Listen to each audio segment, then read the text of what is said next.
अब हम आ रहे हैं अगले टॉपिक पर, ऑपरेशंस ऑन सेट्स।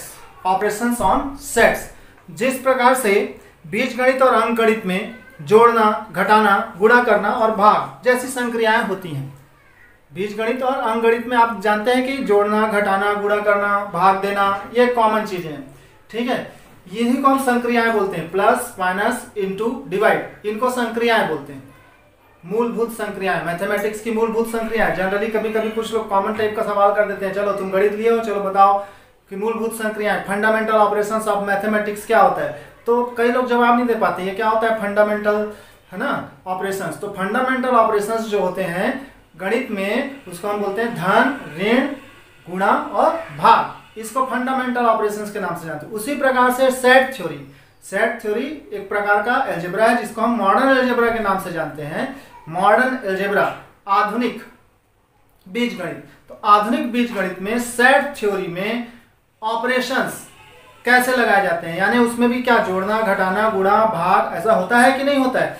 तो यहाँ पर जो होता है ऑपरेशंस, उसके नाम है संघ, सर्वनिष्ठ, डिफरेंस, सममित डिफरेंस और कॉम्प्लीमेंट। इस प्रकार से संघ को बोलते हैं union, intersection, union, intersection, difference, complement and symmetric differences. ये 5 प्रकार के ऑपरेशन सेट थ्योरी में होते हैं। इसके अलावा भी होते होंगे, लेकिन ये मुख्य रूप से 5 हमको अभी 11th में पढ़ने हैं। 11th में हमको 5 प्रकार के ऑपरेशंस पढ़ने हैं सेट थ्योरी के अंतर्गत। ठीक है, यहां पर लिखा हूं मैं, सेट थ्योरी में यूनियन, इंटरसेक्शन, यूनियन को हम लोग सीधा यू से रिप्रेजेंट करते हैं, यूनियन को हम लोग सीधे यू से रिप्रेजेंट करते हैं, ऐसा ए यूनियन बी ऐसा पढ़ेंगे। इसी प्रकार से इंटरसेक्शन, ए सर्वनिष्ठ बी ऐसा पढ़ेंगे, उल्टा यू, एक बार सीधा यू बनाएंगे, एक बार उल्टा यू। डिफरेंस, डिफरेंस का माइनस से रिप्रेजेंट करते हैं, तो यहां पर भी माइनस से ही रिप्रेजेंट किया जाता है। पूरक, कॉम्प्लीमेंट्री, कॉम्प्लीमेंट्री को ए के ऊपर ऐसे डैश से दर्शाया जाता है, इसको कॉम्प्लीमेंट्री, डैश, डैश का साइन लगा है मतलब कॉम्प्लीमेंट्री आदि संक्रियाएं होती हैं। सेट थ्योरी में इतनी संक्रियाएं होती हैं। अब हम इसमें से आज पहली संक्रिया पर आ रहे हैं। सेट थ्योरी पर पहली संक्रिया डिफाइन करने जा रहे हैं, union of sets. Union of sets, दो समुच्चयों के यूनियन को किस प्रकार से परिभाषित किया जाता है। दो समुच्चयों के यूनियन को किस प्रकार से परिभाषित किया जाता है। तो यहाँ पर उसका डेफिनेशन है, यहाँ पर एक डेफिनेशन है कि दो समुच्चय अगर आपको दिए गए हैं, दो समुच्चय ए और बी का यूनियन उन अवयवों का समुच्चय होता है, उन अवयवों का समुच्चय होता है। ए और बी समुच्चय हैं, उनके अवयवों का समुच्चय होता है, उन अवयवों का समुच्चय होता है जो ए में है या बी में है, जो ए में है या बी में है या दोनों में है।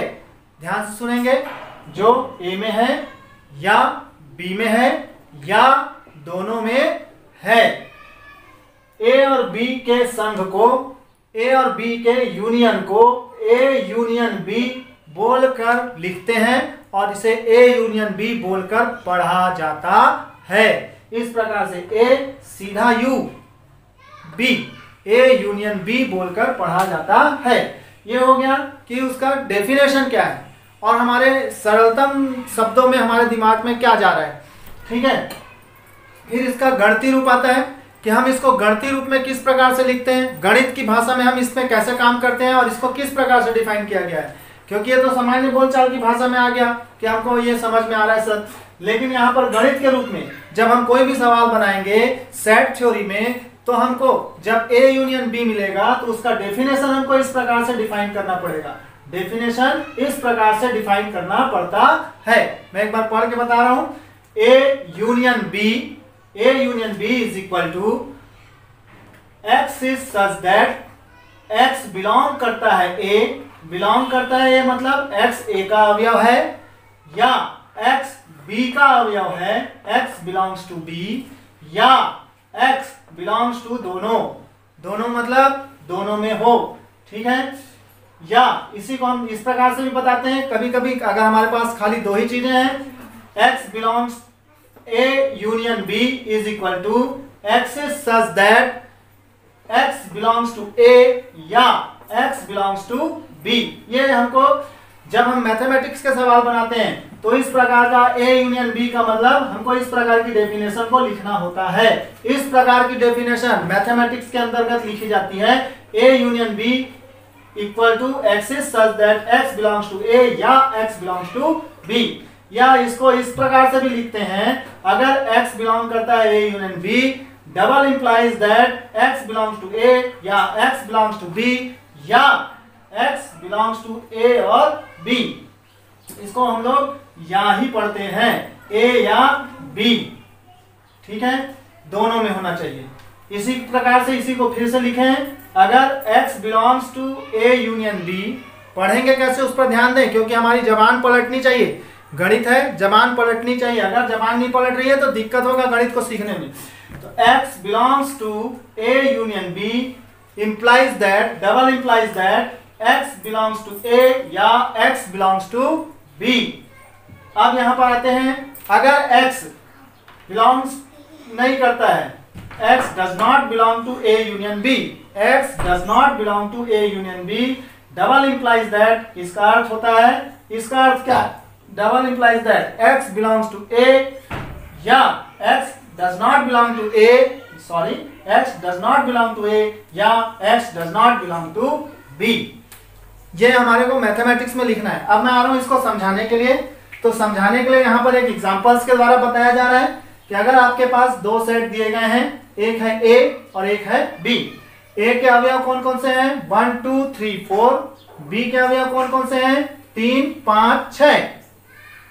तो उस कंडीशन में अगर मेरे को बोला जा रहा है कि आप A यूनियन B निकालिए, क्या निकालिए, A यूनियन B।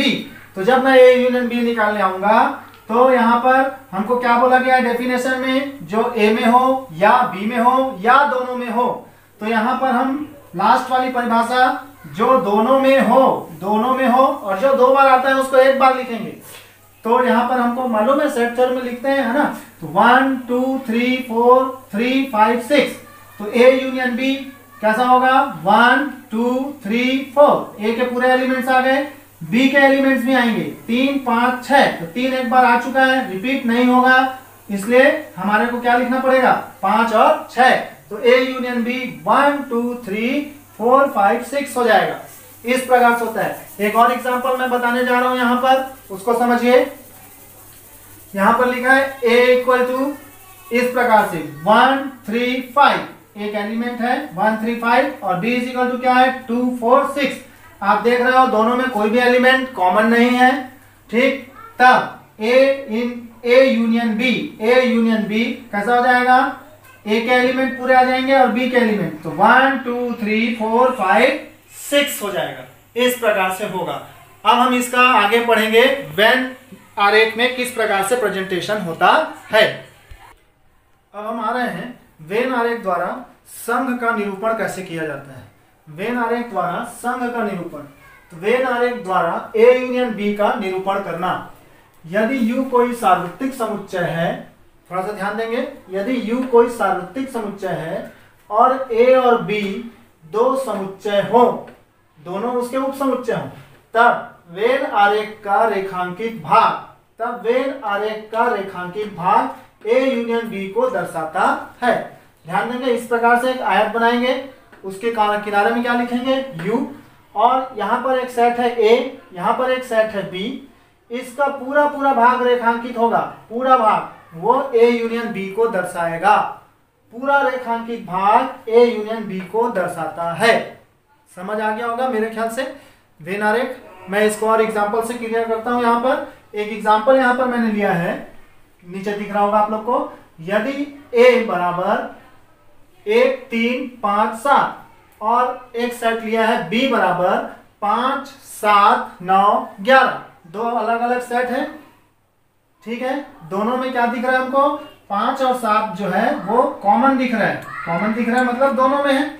तो A यूनियन B कैसा हो जाएगा, तो सबसे पहले हमको A यूनियन B निकालना पड़ता है। वेन आरेख बताने से पहले हमको सबसे पहले क्या निकालना रहेगा, यूनियन। तो A यूनियन B पहले निकाल लीजिए। तो A यूनियन B हो जाएगा 1 3 5 7 9 11। जो दो बार रिपीट होगा उसको एक बार लिखते हैं, आपको बता चुका हूं, है ना। तो अब यहाँ पर इसका वेन आरेख जब बनाने आएंगे तो आप एक आयत बनाएंगे, बड़ा सा U लिखेंगे, फिर आप एक सेट बनाएंगे ए में उसके सारे एलिमेंट होने चाहिए 1 3 5 7। तो यहाँ पर देखिए ए यहाँ से यहाँ तक है पूरा गोला सर्कल, उसमें 1 3 5 7 ये एक एलिमेंट हो गए। उसी प्रकार से बी का एलिमेंट बनाओगे 5 7 9 11, तो एक और सर्कल बनेगा, उसमें क्या होगा 5 7 9 11। ठीक है, ये हो गया। अब हमको यूनियन बताना है, तो यूनियन के लिए इसने बोला कि रेखांकित करना पड़ता है भाग को क्या करना पड़ता है, रेखांकित। तो अब आप इसको क्या करेंगे, ऐसे रेखांकित कर दीजिए, क्या कर दीजिए, इसको रेखांकित कर दीजिए। तो रेखांकित करने से क्या हो जाएगा, ये बताने लगेगा कि ये ए यूनियन बी का पोर्शन है। This is called A union B, this is called A union B. इसी प्रकार से मैं एक और एग्जांपल यहाँ पर आपके लिए लेके आ रहा हूँ। अगर 3 समुच्चय दिए गए हैं तब कैसे होगा। तो अगर हमारे पास यहाँ पर 3 समुच्चय दिए गए हैं, पहला a बराबर 1 2 3 4 5 6 7 उसके अवयव हैं, b के अवयव कौन कौन से हैं 5 6 7 8 9 10, आपको दिखाई दे रहा है। c 6 7 8 9 10 11 12। इस प्रकार से हमारे पास 3 अलग अलग समुच्चय हैं और हमको बोला जा रहा है कि आप a union b union c निकालिए। थोड़ा सा ध्यान देंगे, अभी तक हम 2 सेट के लिए पढ़ रहे थे, यहाँ पर हम 3 सेट में आ गए। a union b union c निकालिए। तो कहने का मतलब जो तीनों में हो, तीनों में जो हो, तो 1 2 3 4 5 6 7 8 9 10 11 12, तो यहां से पूरा चलेगा ये। तो जब हम इसको A union B union C बनाएंगे तो तीनों के अवयवों को मिलाकर लिखेंगे 1 2 3 4 5 6 7 8 9 10 11 12, ये हो गया। अब इसका वेन आरेख का निरूपण कैसे होगा। तो वेन आरेख का निरूपण करते समय आप सभी लोग सबसे पहले तो एक आयत बना लीजिएगा और उसको समष्टि समुच्चय बता दीजिएगा। स्टार्टिंग ऐसे करेंगे, सबसे पहले एक बड़ा सा सेट बनाइए, फिगर बना लेंगे आयत का और उसके किनारे में यू लिख देंगे। अब हमको सेट बनाने, ए बनाना है, बी बनाना है और सी बनाना है। तो जब हम यहाँ पर ए बनाएंगे तो पहला हमारा ए बनेगा, दूसरा हमारा क्या बनेगा बी बनेगा, तीसरा हमारा क्या बनेगा सी बनेगा। इस प्रकार से यहाँ पर ए लिख लेंगे, यहाँ पर बी और यहाँ पर सी। अब ए में हमारे पास क्या क्या रहेगा, तो हमारे पास आएगा 1 2 3, जो कॉमन है उसको देख लीजिए, कॉमन कौन कौन से हैं 5 6 7 5 6 7। तो यहाँ पर हम 5 लिख लेंगे, यहाँ पर 6, यहाँ पर 7, ठीक है 5 6 7। फिर हमारे पास क्या आ गया, यहाँ पर 8, यहाँ पर 9, यहाँ पर 10। फिर उसके बाद हमारे पास क्या आ जाएगा 6 7 8 9 10, बच गया 11 और 12। इस प्रकार से हम पूरा बता देंगे।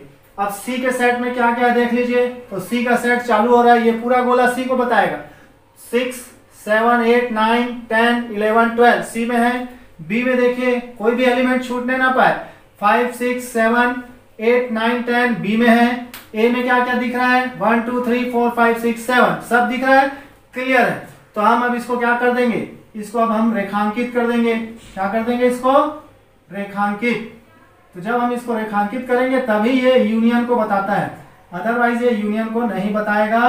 तो ये हो गया हमारा रेखांकित। तो ये portion A union B union C को दर्शाएगा। मेरे ख्याल से समझ में आ गया होगा आप लोग को।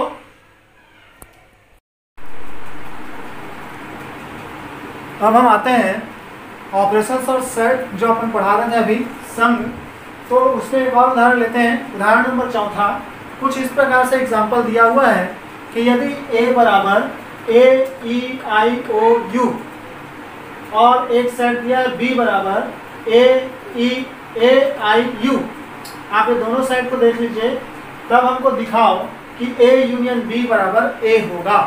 हमको क्या दर्शाना है, a यूनियन b बराबर a होगा। वेन आरेख निरूपण भी करें, प्रश्न है वेन आरेख निरूपण भी करें, ठीक है।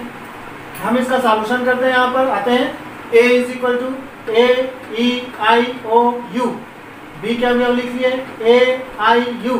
हम ध्यान देते हैं यहाँ पर तो हमको दिखाई देता है कि a i u a के ही अवयव है, a के ही अवयव है। अतः a यूनियन b बराबर जो रिपीट होगा उसको एक बार लिखते हैं, बाकी सारे एलिमेंट्स रहेंगे।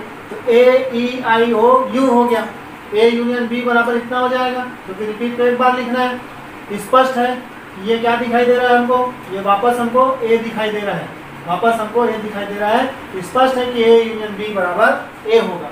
अब इसी के आधार पर हम एक कंक्लूजन लिखते हैं। कंक्लूजन को देखेंगे, समुच्चय ए और उसके उप समुच्चय बी का सम। समुच्चय ए, यहाँ पर बी जो है वो ए का सबसेट दिखाई दे रहा है, बी सबसेट ऑफ ए यहाँ पर दिखाई दे रहा है, B subset of A.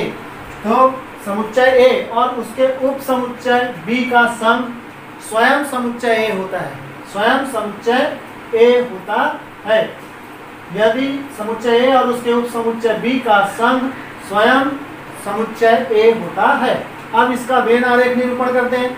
When आरेख निरूपण जब करने आएंगे तो मैंने बोला कि आपको क्या करना है, सबसे पहले एक आयत बना लेना है, यू लिख देना है यहाँ पर, ठीक है। यू लिखने के बाद आपको ए बनाना है, ए में आपको ए आई यू लिखना है ये, और आपका ई ओ पांचों रहेगा। सबसे पहले बी सेट बनाएंगे, ए आई यू, तो बी में ए आई यू रहेगा और इधर रहेगा। इस प्रकार से हम कर देंगे और इसके बाद हम बनाएंगे और इसको रेखांकित करेंगे। रेखांकित करेंगे तो ए यूनियन बी बन जाएगा। इस प्रकार से उसका वेन आरेख निरूपण होगा। अब मैं यहाँ पर आपको एक होमवर्क दे रहा हूँ, होमवर्क समझिएगा। यदि ए बराबर x is such that 1 is less than x is less than 5, 1 is less than x is less than 5, जहाँ पर x बिलोंग करता है n को, और b is equal to x is such that 7 is less than x is less than 9। कहने का मतलब x का मान 1 से 5 के बीच में है, यहाँ पर 7 से 9 के बीच में है। जहाँ पर x बिलोंग करता है n को, तब a यूनियन b क्या होगा, तब a यूनियन b क्या होगा। इसको आपको बनाकर मेरे को दिखाना है। तो सबसे पहली बात आप इसको बनाकर बताइएगा, नहीं बनेगा तो मेरे से पूछेगा, ठीक है। मेरा फ़ोन नंबर आप लोग के पास होगा। फिर यहाँ पर आता है नोट शीट नंबर 1। अब यहाँ पर कुछ ध्यान देने योग्य बातें हैं। यहाँ पर कुछ बातें जो हैं वो ऐसी हैं जो ध्यान देने योग्य हैं, जिसको हम सभी लोगों को ध्यान देना चाहिए। इसमें है, यदि ए और बी दो समुच्चय इस प्रकार हैं, यदि ए और बी दो समुच्चय इस प्रकार हैं कि A is subset of B, A is subset of B, तब A union B is equal to B होगा। अभी हमने यहाँ पर प्रूव किया A union B is equal to A. क्यों? क्योंकि B is subset of A था, B is subset of A. अगर A is subset of B होगा तो यहाँ पर बी आ जाएगा, ठीक है। बिल्कुल सेम टू सेम ऐसे ही प्रूव करना है। यदि ए के सभी अवयव ए यूनियन बी में हो, यदि ए के सभी अवयव, यहाँ पर देखिए, ए के सभी अवयव ए यूनियन बी में हो, ए यूनियन बी में हो, तब ए जो होता है वो सबसेट होता है, ए जो होता है वो सबसेट होता है ए यूनियन बी का। प्रत्येक समुच्चय अपने खुद का स्वयं का यूनियन रखता है, A union A is equal to A होता है। उसी डेफिनेशन को यहाँ पर लिया गया है, ठीक है। और तीसरा नोट शीट, यहाँ पर यदि ए इज इक्वल टू 5 हो, तब ए यूनियन बी बराबर बी होता है, ए यूनियन बी बराबर बी होता है, क्योंकि ए क्या हो गया 5, तो खाली बी के एलिमेंट बचेंगे, तो B is equal to B. इस प्रकार की चीजें हैं हमारे पास।